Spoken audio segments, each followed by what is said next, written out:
متین بھائی، ہم نے یہ دیکھا ہے کہ یہ جتنے بھی منفی عناصر ہیں جو اسلام کے خلاف، پاکستان کے خلاف پروپیگنڈا کرتے ہیں اور جو مختلف قسم کے مارچز ان کا انعقاد کرتے ہیں، وہ یہ کہتے ہیں کہ ہم نے یہ دیکھا کہ انہوں نے 295 کے خلاف بہت زیادہ کمپینز چلائیں. جی جی ٹھیک ہے، بہت زیادہ.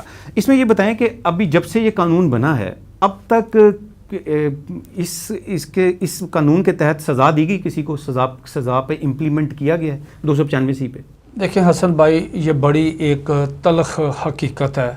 میں ایک واقعہ سناتا ہوں کہ مسجد نبوی میں حضرت امام مالک رحمۃ اللہ سے خلیفہ ہارون رشید نے پوچھا کہ حضرت یہ بتائیں کہ اگر روئے زمین پر کوئی بدبخت حضور نبی کریم صلی اللہ علیہ وآلہ وسلم کی شان اقدس میں توہین کا مرتکب ہوتا ہے تو امت کو کیا کرنا چاہیے؟ یہ پوری امت کی بات ہو رہی، کسی ایک فرد کی، اس علاقے کے فرد کی بات نہیں ہو رہی، پوری امت کی بات ہو رہی.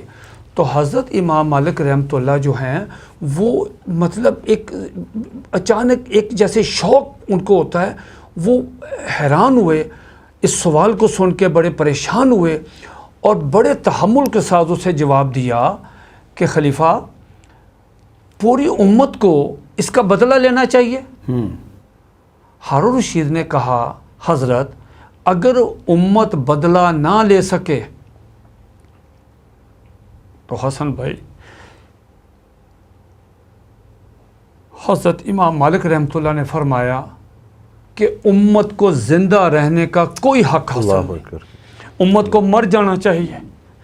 یہ اسلامی جمہوریہ پاکستان ہے حسن بھائی، 1986 سے یہ قانون بنا ہوا ہے، 40 سال ہونے کو آ رہے ہیں. کیس ثابت ہو گیا ہے.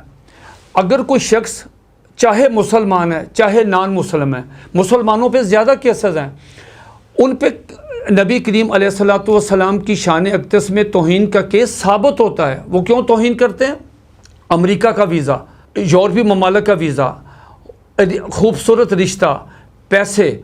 حضرت کوئی توہین کرتا ہے، ملزم پکڑا جاتا ہے، پوپ وہاں سے بولتا ہے، وہاں کے پورے یورپی ممالک اس کے دفاع میں آ جاتے ہیں، اس کو آفر کرتے ہیں کہ یہ ملزم ہمیں دے دیں، ہم ان کو نیشنلٹی دیتے ہیں. اب دیکھیں تو اس کا کریڈٹ میں کیا ہے کہ وہ مسلمانوں کی محبوب ترین ہستی کی شان میں توہین کرتا ہے. یہ لسان سے مل گیا گستاخان رسول کو کہ آپ جتنی مرضی توہین کریں. یورپ جو ہے پاکستان کی حکومت نے اپنے جو گھٹنے ہیں وہ ٹیک دیے ہیں کہ اب یہاں پہ کسی پہ گستاخ رسول کی سزا پہ امپلیمنٹیشن نہیں. آج تک کسی کو بھی جرم ثابت ہونے کے باوجود نہیں، سوال ہی نہیں پیدا. جی نہیں.